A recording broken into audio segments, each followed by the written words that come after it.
Okay, what are the 3 keys to flourishing? They're very, very simple, just a little more complicated to actually implement. First of all, know yourself. I'm going to be honest with you. My own experience is, both as an individual, as a pastor, and as a coach, as an entrepreneur, most of us don't know ourselves well. Women tend to do a slightly better job at this. Men tend to do a slightly worse job. And there's a mix in that as well. But most of us do not know ourselves well. But the first step is to truly know yourself. We'll dive into that. The second one is slow yourself. This is counterintuitive, but you've got to pause. You've got to get off the treadmill. You have to intentionally slow. And then you have to grow yourself. And this is also an intentional activity. You can't assume you're going to grow. You can't assume that you're automatically becoming the sort of person that can lead the company you're trying to build. You have to intentionally grow yourself to be the person to lead the company that you want to have. And if you don't do this intentionally, you just simply grow out of your zone and the level of... See, Jack Dorsey can run Square and Twitter. Now, questionable as to whether he did a good job with Twitter or not. The stuff can be done. But most of us are not equipped to do it. We haven't grown ourselves with the set of tools to be able to do it well. And maybe we don't have the right people around us to do it well. But we have to intentionally grow ourselves. It involves a growth mindset that asks more questions than just makes dogmatic statements, is inquiring, open to change. It requires a personal growth plan. And you do also tend toward becoming the average of the 5 people who are closest to you. Okay, and if you're the big guy in the room every time, you've got to find a different room to hang out in. You're not going to grow otherwise. You get stuck. Notice what's in common with all 3 of these. You. It really is about stewarding, managing yourself. And if you don't know yourself, you can't manage yourself, or you'll mismanage yourself. You have to know yourself, slow yourself, and grow yourself. This is about yourself. This is not the same as being a self-centered, egotistical person, but it's about taking the greatest stewardship that has been entrusted to you and stewarding it well. When it comes to your household, you in relationship to your household, who's the most important person? For you, you. You're the owner in your business. Everybody's job is hanging on who? What does their success depend on? You. Okay, that can take you out if you think about that without doing something about it. And I well remember sitting down and thinking about how many households were impacted by every business decision I made. Vendors, bank, suppliers, employees. You just sit there and do the math. It's a big deal. And over, by my business leadership team, by my church leadership team, by my family, after I crashed, they said, we need you more than we need everything that you do. We can do more stuff, and we can hire people to do more stuff. Okay, and I was fortunate, worked with 2 very good teams who carried on in my complete absence very effectively. But they took a hit, and we'll talk about one of them tomorrow morning. But there's a price you pay. And if you're not stewarding yourself well, the people around you pay a price. take time to know yourself, slow yourself, and grow yourself. Know yourself. How do we go about this? There are many personality profiles, and I hear people react to these things. And let me tell you, they're just a tool. They're just a tool. But they're incredibly helpful to knowing how you fit kind of on the scope of profiles. So let me give you an illustration. Most of us think we're just the average normal Joe. And we assess everyone else in regards to our profiles.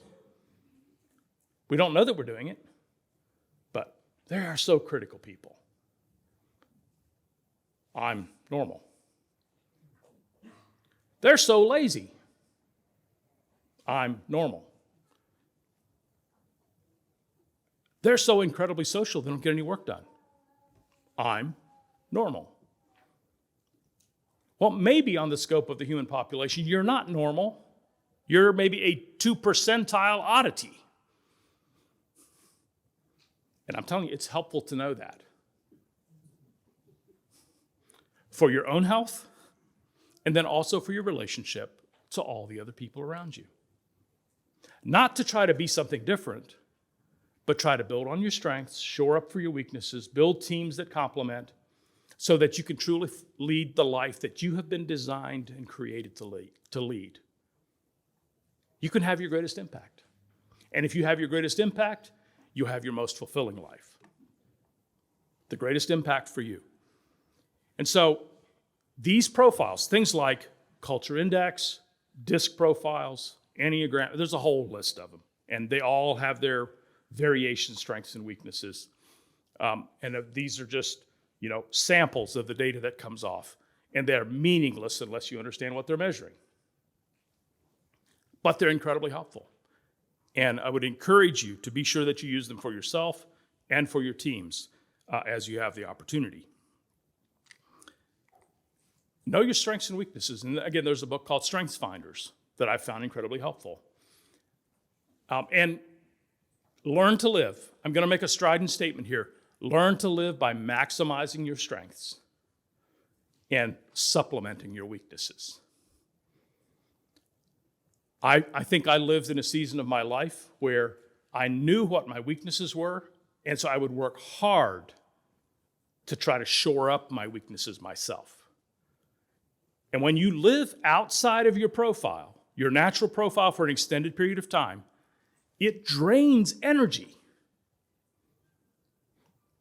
And that draining of energy means you're not being effective in the areas that you're uniquely gifted. So it's a waste of God's human being he put on the planet for a purpose. When you're trying to be a very detail-oriented person, deep in the math, deep in the data analysis, and it's just driving you crazy. Okay, there are people who love this stuff. Just get somebody like that to help you. Hire them, and you probably married somebody, actually, who's the exact opposite. And now it annoys you, okay? It's often how it plays out. Emotional awareness. Again, this one has been one of my number one challenges. My wife from day one would say, "So, how are you feeling?" "I don't know." "You ask me what I'm doing and what I'm thinking." "Got it." "Feeling?" "No idea." Well, I had to eat humble pie on that one. And to this very day, if I want to know how I'm feeling, and I usually don't want to, but I know I need to, I actually have a chart. It's called Feelings Unlimited. And I was just telling somebody yesterday, I still often don't know how to answer the question, "How are you feeling?" And I often have to use the chart to say, well, what is it I'm not feeling particularly today? And I can go across this chart to the opposite side, and I say, oh, so I must be feeling, yeah, that's probably true. And for 25 years, my wife would say to me occasionally, "What are you angry about?" "Me? I'm not angry." "Yeah, you are." "I'm not throwing stuff around, and no, I'm just me deep in my brain, firing all cylinders." "No, you're angry." "Yeah, I'm angry. Now I know." I don't know as soon as she does. but I'm beginning to be aware of when I'm angry. And you know, the state of your emotions impacts your decision-making process just as much as how you're thinking, and often more. And if you can't identify the emotions, you can't actually bring that data to bear in a decision-making process. And it handicaps good decision-making unless you're actually aware of it. So some of you guys, I'm sorry, I just gave you the worst news of your life. It matters how you feel. It really does. And you better pay attention to it. And then values-based priorities. And I want to dive into this one just in the next few minutes. I believe this one is incredibly important, and many subcultures in American society have this one all screwed up. And I'm not going to tell you how all gets screwed up. I'm going to give you how I kind of arrived at my final values-based priority list. And then you can decide how you're going to, what you're currently doing and how you think it ought to be. Okay, so let's go. Values-based priorities. Here's all the key relationships kind of summed up. And I've said, as a follower of Christ, as a Christian, God is my number one ultimate reality that will define, determine, and order every other single relationship in my life. And so whether you're Christian or not, whether you're a theist or not, every human being naturally ascribes some ultimate value to something or someone. That's how we're wired. That's how we're built. That's how we evolved, if that's what you think, okay? We have an ultimate defining reality. For some people, it's money. For some people, it's the girlfriend. For some people, it's sex. For some people, it's social power, social influence. And there is a host of possibilities. But everybody has that one ultimate defining reality. Be intentional and deliberate in choosing it, and then letting it shape every other facet of your life. Second, and this one might surprise you, I think is the self. Because you are the only one who can steward yourself before this God who has created you. Nobody else is going to do it. And this is not about being narcissistic. It's about stewardship. So it's the care and stewardship of the self. And the Apostle Paul said it so well. He said, I have to look after, and so he went to extreme hardship at times, did extremely difficult things that cost him great prices. But he was always careful that he didn't do something that would let himself be a castaway, that he would waste what had been entrusted to him as a person. So this is not about living a lazy, cushy life, but it's about being intentional and deliberate about how you order it. I think the spouse is next. And this is your connection to and enjoyment of the most important human relationship, period. And after being married now for 37 years, I think it is, I can tell you, this relationship will impact your business decisions, your business decision-making process in ways that are unimaginable. And if the marriage is under tension, it will impact your performance at work. You chose this man, this woman, for a reason. Keep it alive. Take care of it. Steward that relationship. It's the relationship that marks out every other single relationship in your human experience. And then your family. This is your lifelong innermost community. You can't shake them. They're not going away. If the life order cycle continues, they're the ones that are going to bury you. They're obligated to. Okay? It's the way it works. Pay attention. I had a long recovery on this one. Still working at it. Friends. Iron sharpening iron, friends. People who will look you in the eyes and say, that was stupid. You shouldn't have done that. But I love you, man.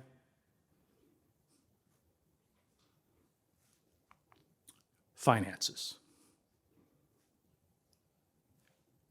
your resources, the tools that you have to fulfill your responsibilities. You notice what hasn't showed up yet? What hasn't shown up? Work and ministry.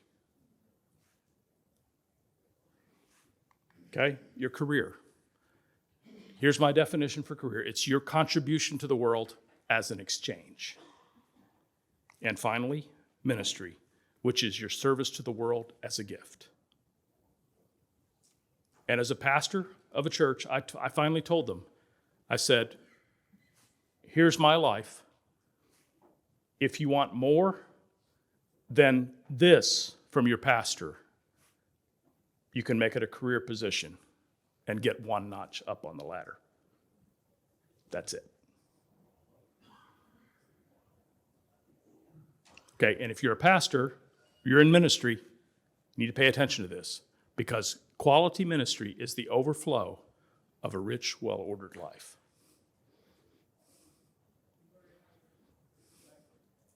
The overflow.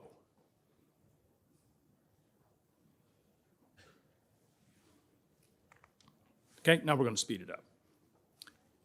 When you come to managing yourself, there are 4 central spheres you need to pay attention to: spiritual, physical, emotional, and mental. And I just want to say just a couple of words here. Each of these areas require thoughtful stewardship. Each of them requires some level of stress to grow. Requires rest and recovery so you don't die. Okay, the whole concept of living a balanced life, I think, is just a bunch of malarkey. We need to learn to live life in cycles, just like our natural order of winter, spring, summer, and fall. And so, particularly old agrarian societies, did they work long days and weeks in the summertime and during harvest? Yes. Did they have short work days and go fishing and stuff in other spots of the year? Long times they went hunting, hung out in the wintertime beside the wood stove, carving and fiddling and hanging out with neighbors. See, they lived with these intense cycles. That's healthy, that's doable. If you never stress yourself and extend, stretch, push things hard, you'll never grow. Spiritually, mentally, emotionally, and physically. We know this physically. That's why we go to the gym. Okay, you do it until you feel the burn. But you don't keep going then forever. Okay, you go sit on the recliner and have a protein drink. You have to do the same mentally, spiritually, and emotionally. So pay attention to those.